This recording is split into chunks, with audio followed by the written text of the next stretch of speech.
작전 시간이 완료되었습니다. 이제 찬성 측 제3연사의 최종 발언을 듣겠습니다.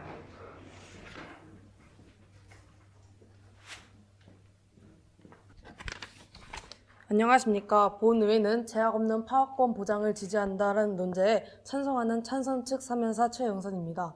저는 반대 측 3연사의 주장에 대해 반박을 한 뒤 이번 토론에서 저희 측이 찾은 쟁점에 대하여 말씀드리도록 하겠습니다.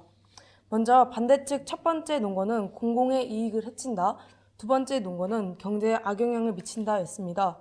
반대 측의 첫 번째 논거와 두 번째 논거는 모두 제약이 없을 시 피해가 커진다는 전제 하에 말씀해 주셨습니다. 하지만 반대 측 1연사님의 연설을 들어보면 파업 기간 동안 대체 인력과 필수 유지 인원이 없어 전면 중단으로 발생하는 피해와 장기간 파업이지만 필수 유지 인원이 있어 업무가 유지되는 상황에서 발생하는 피해 중 어느 것이 크다고 단정할 수 없다고 하셨습니다. 이는 즉 대체 인력과 필수 유지 인원이 있든 없든 피해는 비슷하다는 것입니다. 그렇다면 이 내용은 반대 측의 첫 번째 논거와 두 번째 논거와 모두 모순되는 점이라고 생각합니다. 다음은 반대 측 세 번째 논거는 균형적인 노사관계를 성립할 수 있다였습니다. 그러나 반대 측의 주장은 현재의 노사관계는 노동자에 비해 사용자에 더 힘이 강한 우리나라의 여건을 고려하지 않았습니다. 부당한 대우를 받고 있는 노동자들이 이를 해결하기 위해 파업을 벌이고 있는데 여기에 제약을 두면서 균형적인 노사관계를 성립한다는 것은 앞뒤가 맞지 않습니다. 이의있습니다. 받지 않도록 하겠습니다. 또한 반대 측은 프랑스 총파업의 성격을 잘못 알고 있습니다. 프랑스 총파업은 정부의 정책에 반대하여 일어났습니다. 노동자의 권리를 보장하기 위해 파업을 벌인다는 저희 측의 주장과는 거리가 멉니다. 프랑스에서 장기간 파업이 일어나고 있으니 파업의 제약을 없애 파업의 기간을 줄일 수 있다는 저희 측 주장은 맞지 않다라는 반대 측의 반박은 타당하지 않다는 것을 다시 한번 강조드립니다. 이제 저희 측이 찾은 두 가지 쟁점에 대하여 말씀드리도록 하겠습니다. 첫 번째 쟁점은 노동자의 권리 문제입니다. 저희는 독일을 예로 들며 파업권의 제약을 없애 노동자의 힘을 세게 만들고 이 커진 힘을 남용하는 것을 막기 위해 법과 제도를 통해 충분한 권리를 보장하자는 주장을 펼쳤습니다. 하지만 반대 측은 제약을 없앨 필요 없이 노동자의 권리를 보장하는 제도를 만들면 된다고 반론하였습니다. 네, 어찌 보면 타당해 보이는 주장입니다. 하지만 이는 사용자의 힘이 강력한 우리나라의 노사관계를 고려하지 않은 것입니다. 이의있습니다. 받지 않도록 하겠습니다. 파업권의 제약을 없애 노동자와 사용자 간의 힘의 균형을 맞추어야만 노동자들의 권리를 보장하는 제도가 만들어질 수 있습니다. 사용자에게 유리한 파업의 제약은 그대로 두고 노동자의 권리를 보장하는 제도를 만들겠다는 것은 근본적인 원인을 고려하지 않은 것입니다. 이의있습니다. 받지 않도록 하겠습니다. 저희는 토론을 하는 내내 이러한 저희 측 주장을 일관적으로 제시하며 반대 측에 대해 반박하였습니다. 그러므로 이 쟁점은 우리 찬성 측이 더 우세하였다고 할 수 있습니다. 저희 측이 찾은 두 번째 쟁점은 공공의 이익 문제였습니다. 제약이 없다면 반대 측은 파업으로 인해 많은 사람들이 막대한 피해를 입어 공공의 피해가 간다고 주장하였습니다. 하지만 저희 측은 반대 측이 제시한 프랑스 총파업의 예는 오히려 제약 없는 파업이 경제에 미치는 영향이 적다는 것을 보여주는 근거라는 설명을 드렸습니다. 그리고 오히려 제약이 없으면 파업의 효과가 커져 파업의 기간이 줄어들 수 있다는 가능성을 제시하며 파업에 제약이 없어야 공공의 피해를 줄일 수 있다고 주장하였습니다. 또한 저희 측이 말씀드리고 싶은 점은 국민의 대다수는 노동자라는 점입니다. 당장 파업이 일어났을 때 국민들의 불편함과 피해는 있을 수 있으나 결과적으로 보면 국민의 대다수인 노동자들의 권리를 향상시켜 공공의 이익을 가져올 수 있습니다. 프랑스와 독일에서는 이러한 국민적 공감대가 존재합니다. 이러한 점을 고려하였을 때 두 번째 쟁점에서도 저희는 반대 측의 주장에 효과적으로 반론하며 우리가 주장하는 공익의 가치를 지켜냈다고 확신합니다. 이의있습니다. 받겠습니다. 상대 측께서 계속 말씀하시는 것처럼 국민의 공감대를 이용하여 충분히 파업을 알리면서 파업의 효과를 높일 수 있다는 점 다시 한번 말씀드립니다. 저희 측이 말씀드리고 싶은 것은 파업에 제약이 없어야 공공의 피해를 줄일 수 있다는 주장을 다시 한번 밝힙니다. 더불어 오늘 토론의 주요 쟁점을 모두 우리 찬성 측이 가져갔으므로 오늘 경기는 찬성 측의 승리가 확실하다는 것을 강조드립니다. 파업권은 노동자들이 직접 목소리를 낼 수 있는 민주적인 기본권으로 보호받아야 합니다. 대부분의 민주주의 국가는 노동자의 자유로운 결선은 인류의 기본권이라는 합의가 이루어져 있습니다. 그러나 현재 국제노총은 한국의 노동관리 지수를 5등급으로 분류하였습니다. 더불어 한국이 파업권에 대해 과도한 제약을 두는 것은 개선해야 한다라고 끊임없이 경고하고 있습니다. 그러므로 제약 없는 파업권을 보장하여 노동자들의 기본권이 실제적으로 보장받을 수 있는 여건을 만들고 국민의 대다수인 노동자가 살기 좋은 사회를 만드는 것이 보다 중요하다는 것을 다시 한번 강조드리며 본의회는 제약 없는 파업권 보장을 지지한다에 강력히 찬성하는 바입니다. 이상입니다. 총 5분 29초 발언하였습니다. 이어서 작전 시간을 1분간 허용합니다.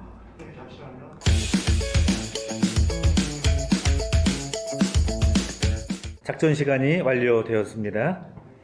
이어서 반대팀 제3연사의 최종 발언을 듣겠습니다. 존경하는 심사위원님과 청중 여러분, 안녕하십니까. 저는 논제 제약 없는 파업권 보장을 지지한다에 강력히 반대하는 반대측 마지막 연사 김가영입니다. 오늘 우리는 제약 없는 파업권에 대해서 논의하였습니다. 찬성 측이 제약의 범위를 다소 좁게 정의하여 다양한 논의를 하는 데 어려움이 있었으나 쟁점이 충분히 형성되는 좋은 토론이었다고 생각합니다. 먼저 쟁점을 정리하기 앞서 찬성 측에 대한 몇 가지 반박을 먼저 드리겠습니다. 찬성 측의 세 번째 논거, 제약이 더 큰 문제를 야기한다 해서 찬성 측은 제약으로 인해 극단적인 선택을 하는 그런 효과를 불러일으킨다라는 말씀해 주셨습니다.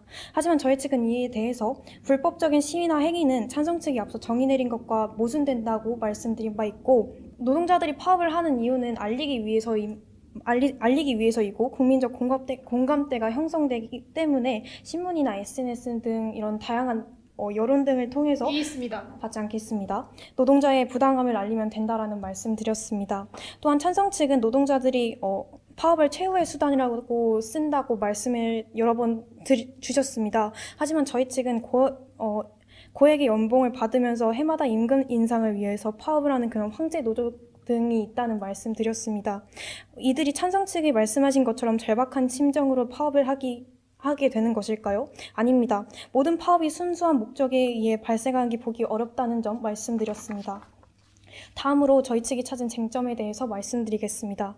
오늘 토론에서는 세 개의 쟁점이 형성되었습니다. 첫 번째 쟁점은 제약 없는 파업권으로 인해 발생하는 공공의 피해 문제입니다. 저희는 파업으로 인해 발생하는 국민들의 피해를 줄이기 위해 필수 유지 업무 제도와 대체 근로 허용 등과 같은 제약이 있어야 한다고 주장하였습니다.